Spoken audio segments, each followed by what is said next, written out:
When it comes to the technology behind vehicles, one size does not fit all. There's more than one way to build a car, a train, a boat, or a plane. And it's the diversity of designs that makes some vehicles unique. Not every design is destined to go on to become mass-produced, though. Some of them are too far ahead of their time and are written off as failed experiments. Some are simply left behind after they've served their purpose. Here are some amazing examples of sophisticated, pioneering vehicle designs that have been abandoned. During the Second World War, the American car construction industry faced a serious tactical problem. The military had priority when it came to steel, and so finding and creating enough of it to make cars out of wasn't easy. With supplies running low, some manufacturers started looking into the possibility of using other materials, and so the Soybean Car was born. Made in Dearborn, Michigan by George Washington Carver and Lowell E. Overly in 1941, the car was made from a material similar to plastic but largely derived from corn, wheat, and soybeans. Henry Ford had taken a personal interest in developing cars made from plastic and invested millions of dollars of his own money in the project. Sadly, it was largely all for nothing. The idea was immediately abandoned after the war ended, and the one existing prototype, for reasons that nobody has ever been able to explain, was destroyed. Without the prototype, nobody will ever know if it was really made of a soybean mixture at all. Even at the time it was unveiled, there were rumors that it was actually made from phenolic plastic extracted from coal tar. There were high hopes for the so-called 250 electric train, also known as the Falcon 250, when the prototype was unveiled in the year 2000. Building the prototype was the culmination of several years of research, testing, and hard work. But just 2 years later, the project was canceled, and the prototype was abandoned. More than 60 different enterprises worked on the production of the train, from the Almaz Shipbuilding Company to the Tikron Titran Transport Engineering Plant, and the 250 in the train's name came from its anticipated high speed of 250 kilometers per hour. Its fate was sealed when testing of the prototype revealed no less than 25 serious shortcomings in the design, and the fact that it was only truly capable of 236 kilometers per hour was only a minor concern.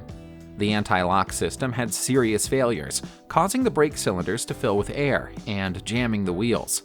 The thermal properties of the windows failed to meet basic insulation standards, and the noise levels inside the train at maximum acceleration were far above basic safety standards. The whole so-called project was scrapped because of these findings, with attention then turning to Sapson trains instead. Chrysler is a company that has a long history of making unusual concept cars, but the 1961 Chrysler Turboflight has to be considered bizarre even by their standards. This was one of the final designs overseen by legendary Chrysler Chief of Styling, Virgil Exner, who was well known for his eccentric and futuristic ideas. This was Exner's vision of a turbine-powered road car, a vision that would ultimately be discarded in favor of the Chrysler Turbine Ghia. The single-piece canopy was a bold idea for the era, raising the windscreen, side glass, and roof all at the same time. The two tail fins are there to support the air brake, which was there instead of any kind of conventional braking system. Although the car never entered production, elements of its design would go on to be used in the 1969 Dodge Charger Daytona. It's a strange design to look at when we see it now, but back at the time it was created, many people were convinced that turbines were the way of the future when it came to cars, and conventional engines were on their way out. When the Soviet Union mastered the art of developing and building nuclear weapons in 1949, it was a little disappointed in itself. It had come second to the United States of America in the nuclear arms race, and second place wasn't good enough. Now the country knew more about the potential of nuclear energy, they started to look for new innovations that would put them ahead of the Americans. And one idea that came from this line of thought was a design for a nuclear car known as the Volga Atom. Engineers from the Gorky automobile plant were charged with designing a chassis that could accommodate a scaled-down nuclear engine modeled on an A-21. By April 1965, it was ready for testing, and so it took to the roads at a dedicated site near Seversky. It ran as expected, but its weight made it hard to handle, and it was extremely hot inside the vehicle even in Siberia. This could probably have been corrected, but Khrushchev, who had personally championed the project, resigned as the Soviet Union's Secretary General. His replacement Brezhnev wasn't such a fan of the idea, and so he ordered for all work on it to cease immediately. Conventional wisdom will tell you that it makes sense to build ships out of relatively lightweight materials, because lightweight materials are more likely to float on water. That means ships are usually made out of steel, wood, or a combination of the two. Concrete seems like the last thing you'd ever want to make a ship out of, but that doesn't mean the idea hasn't been tried repeatedly in the past, and with some success. Concrete river barges first appeared in Europe in the late 19th century, and by the 20th century, the idea had spread to America, when the construction of several large ocean-going concrete ships was ordered by the US military in light of steel shortages, making traditional methods of construction difficult. Since then, with steel now as plentiful as it's ever been, the idea has slowly been forgotten about. The oldest concrete ship still afloat anywhere in the world is the Violet, built in 1917 and now used as a floating clubhouse on England's Medway River. These days, the only place you'll see concrete still being used in ship construction is the Netherlands, where it's used to make the barges upon which houseboats sit. For the second half of the 20th century, the USSR and the United States of America were in a race, trying to build similar types of technology at the same time and beat each other in the process. When the Americans were busy trying to make space shuttles, the USSR was trying to make space planes. Buran was the closest they got, but the Buran was lucky to win government approval in the first place. For a long time, it looked like the Spiral project would win approval, which would have been the Mikoyan-Gorbachev company trying to get into space. They started working on the task as early as 1965, but paused for a while after the American moon landing. As the Americans pushed ahead with space shuttles in the 1970s, the project was picked up again, and so the MiG-105 spaceplane finally became a reality in 1974. It proved that it was capable of subsonic flight in 1976 and successfully performed a further 8 test flights between then and the end of 1978. But funding was suddenly pulled from the project and awarded to Buran instead. Because of that, the MiG-105 is now little more than a curiosity on display at the Minono Air Force Museum. If you want to build anything that's going to go into the sky, Boeing is probably the right company to approach. They've been making flying machines for decades and have more experience in the field than almost anybody else. It was no surprise when the USA approached the company to make a flying laser gun in the early 21st century.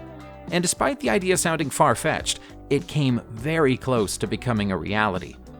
The flying device was officially known as the Boeing YAL One, but in practice, it was a heavily modified and refitted Boeing 747 unit carrying a chemical oxygen iodine laser.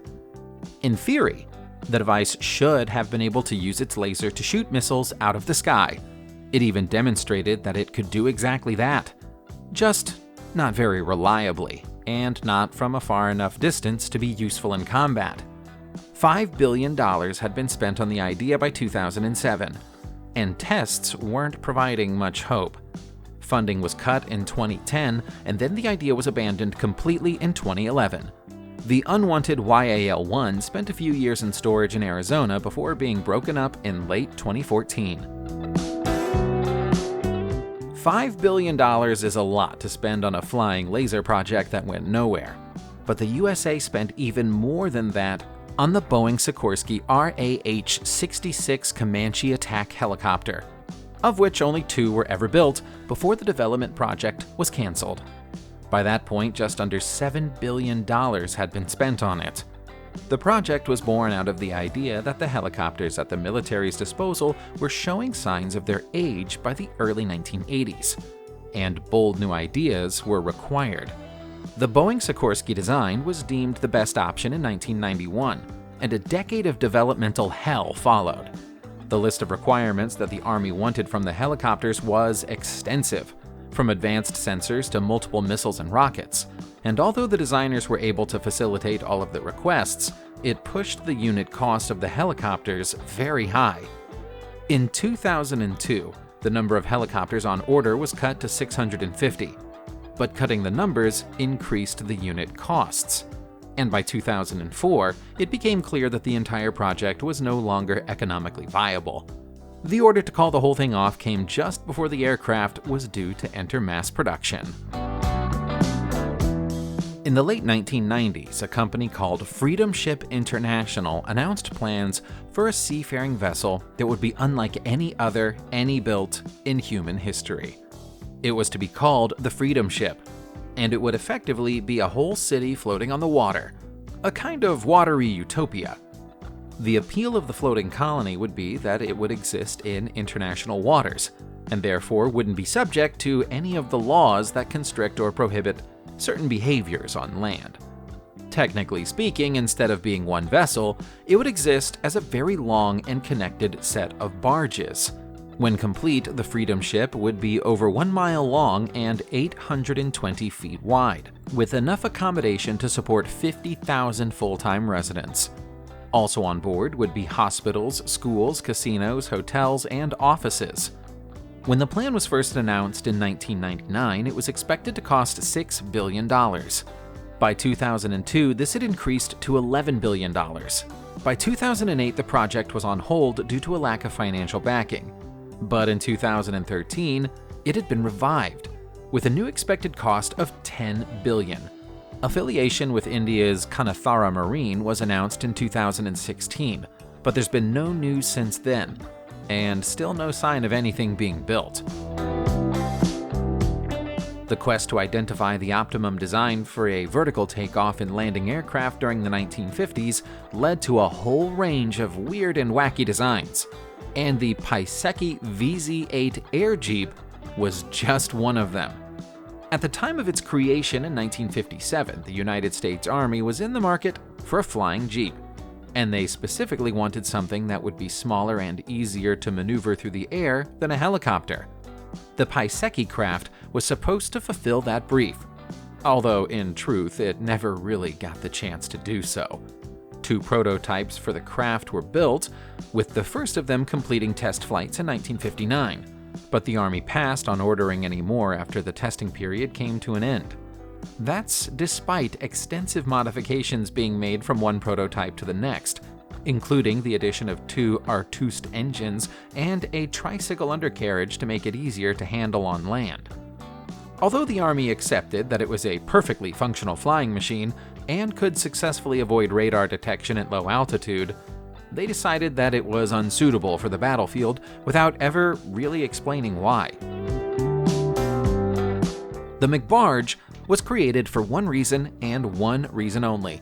The Expo World Fair was coming to Vancouver, Canada, and McDonald's wanted to show off by proving to the world that they could create a fully functional, floating fast food restaurant. They were successful in that endeavor, which was considered an impressive feat for 1986. But having proved their point, they decided to take the idea no further and left Vancouver to clear up their mess. It's been more than 30 years and the mess still hasn't been cleaned up. The 180-foot-long glass and steel monstrosity is rusting and taking up space on the waterway, but it appears to be no closer to finding new ownership now than it was in the months after it was abandoned. Every year or so, there will be a suggestion that it's going to be renovated and turned into anything from a nightclub to another fast food restaurant, but the plans never see the light of day, and the condition of the McBarge continues to deteriorate. By this point, it's likely that the next person to step inside it will have come to demolish it. You would have thought that designing a jet train would be a lot more difficult than just attaching jets to the roof of a conventional-looking train unit. But at one point in Russia, someone decided to test that theory. This blue, rusting hulk was once a promising Soviet jet propulsion project that was expected to become the future of train transport, capable of reaching a top speed of 160 miles per hour. Back in the days of the Cold War, that kind of speed was considered sensational. Despite the simplicity of the design, the turbojet train worked exactly as it was supposed to. It was fast, and it appeared to be reliable. Unfortunately, it was also very expensive. The amount of fuel required to power the jet engines was phenomenal, and so making a commercial version of the train proved to be an impossible task. As soon as the financial issues became apparent, the project was abandoned, and now the unwanted prototype is peeling and decaying, exposed to the elements. Subscribe to the channel and turn on notifications, and you will be the first to know when a new video comes out. Thank you for watching, and see you soon!